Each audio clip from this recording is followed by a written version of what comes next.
ಆಯ್ತು.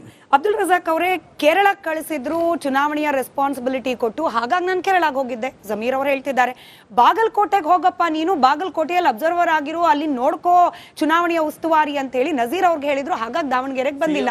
ಇದು ಅವ್ರು ಹೇಳ್ತಾ ಇರುವ ರೀಸನ್.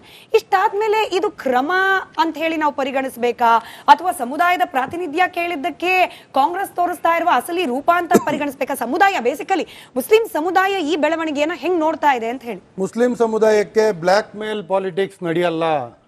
ಇನ್ನು ಮುಂದೆ ಕಣ್ಣಲ್ಲಿ ಧೂಳಾಕ್ಬಿಟ್ಟು ಬಿಜೆಪಿಯ ಭಯ ಇನ್ನು ಮುಂದೆ ನಡೆಯಲ್ಲ.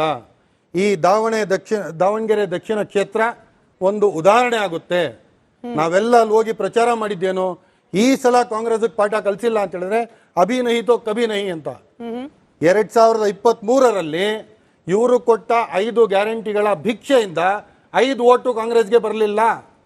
ನಾನು ನಂಬರ್ ಸಮೇತ ಕೂತಿದ್ದೀನಿ. 1 ಅವರ್ ಡಿಬೇಟ್ ಇದೆ.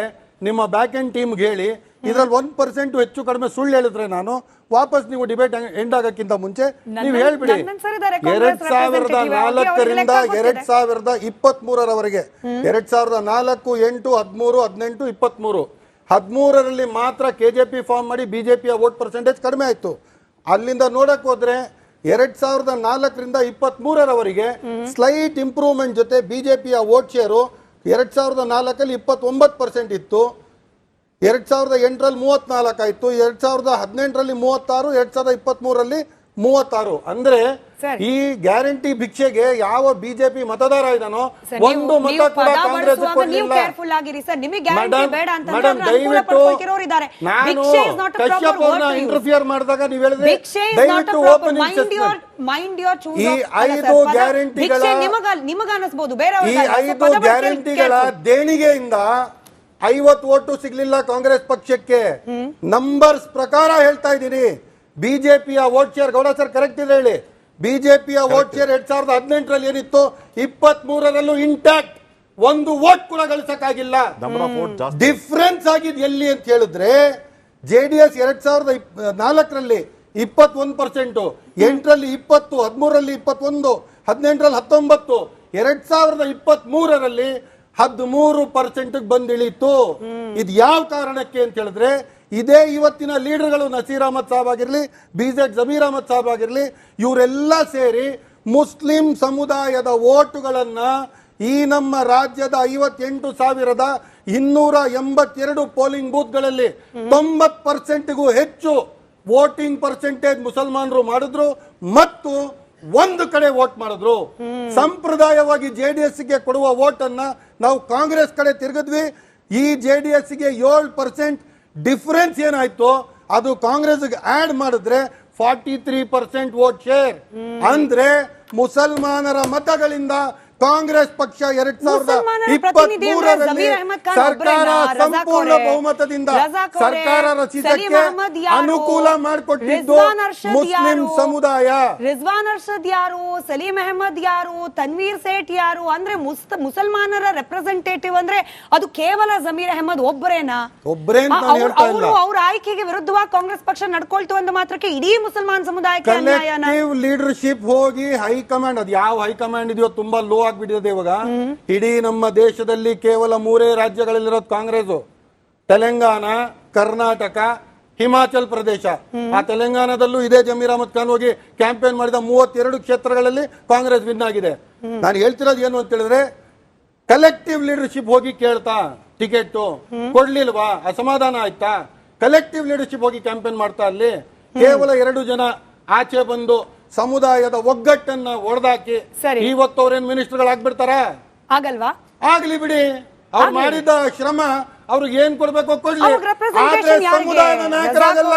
ಯಾರಿಗೆ ರೆಪ್ರೆಸೆಂಟೇಷನ್? ಸಮುದಾಯದ ನಾಯಕರಾಗಕ್ಕೆ ಸಾಧ್ಯ ಇಲ್ಲ. ಪ್ರಾಬ್ಲಮ್ ಏನು? ಜಮೀರ್ ಅಹಮದ್ ಖಾನ್ ಒಬ್ಬರನ್ನ ಮಾತ್ರ ಮೆರೆಸಬೇಕು, ಅವ್ರನ್ನ ಮಾತ್ರ ಬೆಳೆಸಬೇಕು ಅನ್ನೋ ಇಂಟೆನ್ಷನ್ ಕೇವಲ ರಜಾಕ್ ಅವ್ರದ ಮುಸಲ್ಮಾನ್ ಸಮುದಾಯದ.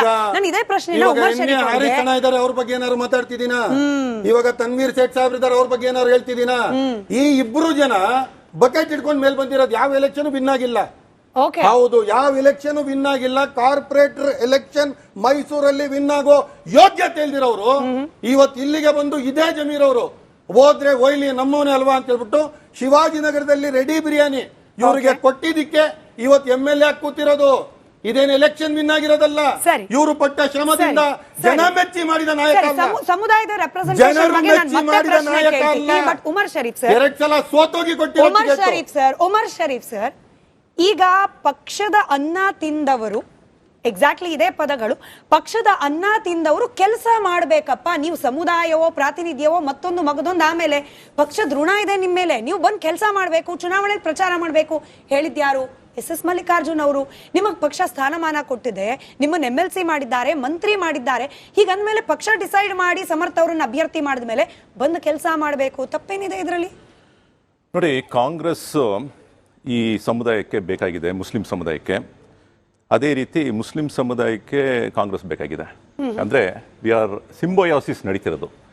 ಲೈಕ್ ಮೊಸಳೆಗೂ ಒಂದು ಹಕ್ಕಿಗೂ ಒಂದು ಸಿಂಬೋಯಾಸಿಸ್ ಇರೋದು ರೀತಿಯಲ್ಲಿ ನಮಗೆ ಒಂದು ಸಿಂಬೋಯಾಸಿಸ್ ಇದೆ. ನಮ್ಗೆ ಅವ್ರಿಗೆ ಬೇಕಾಗಿದೆ, ಅವ್ರಿಗೆ ನಮ್ಗೆ ಬೇಕಾಗಿದೆ.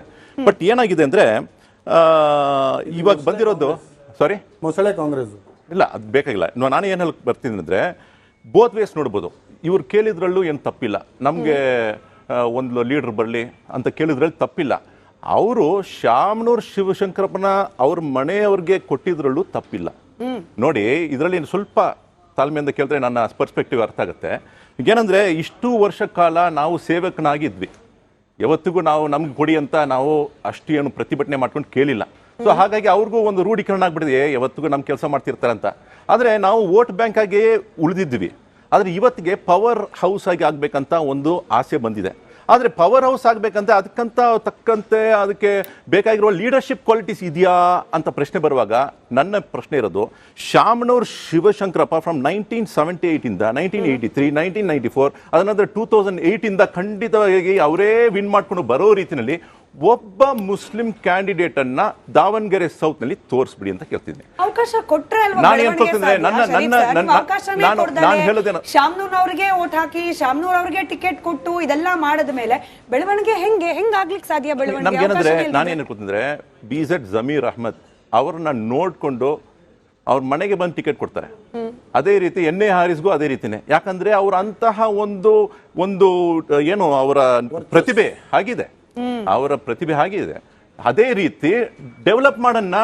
ಇವ್ರು ಹೇಳಿದ್ರು, ನಾವು ನಾವು ತಾಳ್ಮೆಯಿಂದ ಇರೋಕ್ಕಾಗೋಲ್ಲ, ನಮ್ಗೆ ಬೇಕಾಯ್ತು ಟೈಮ್ ಕಾದ್ ನಮ್ಗೆ ಬೇಜಾರಾಯ್ತು ಅಂತ ಒಂದು ಮಾತು ಹೇಳಿದ್ರು. ನಾನೇನು ಕೊಡ್ತಂದ್ರೆ, ಒಂದು ಬಿರಿಯಾನಿನೇ ನೀವು ಉದಾಹರಣೆ ಕೊಟ್ರಿ, ಆ ಬಿರಿಯಾನಿ ಮಾಡೋಕ್ಕೆ 2 ಗಂಟೆ ಆಗತ್ತೆ ಅಂದ್ರೆ 1 ಅವರ್ನಲ್ಲಿ ಎತ್ಬಿಡ್ಬಾರ್ದು, 1 ಅವರ್ ಕಾಯ್ಬೇಕಾಗಿರುತ್ತೆ. ಅಲ್ಲ, ಅದು ಒಂದು ಉದಾಹರಣೆ ಕೊಡ್ತಾ ಇದೀನಿ. ತಾತಾನು ಕಾಂಗ್ರೆಸ್, ಅಪ್ಪನೂ ಕಾಂಗ್ರೆಸ್, ಇನ್ನೂ ಕಣ್ಣಲ್ಲಿ ಧೂಳಿಕ್ಕಿ ಬಿಜೆಪಿ ಬಂದ್ಬಿಡುತ್ತೆ, ಬಿಜೆಪಿ ಕೊಟ್ಬಿಡಿ ಅಂದ್ರೆ ಬಿಜೆಪಿ ಬಂದ್ಬಿಡುತ್ತೆ. 25 ವರ್ಷ ಆದ್ಮೇಲೆ ಬಿಜೆಪಿ ಇರಲ್ವಾ? ನೋಡಿ, ಕಾಂಗ್ರೆಸ್ ಬರೋದ್ರಿಂದ ಮುಸಲ್ಮಾನರಿಗೆ ಏನೇನು ಒಳ್ಳೇದಾಗಿದೆ ಅಂತ ನೋಡಿ. ಹಿಜಾಬ್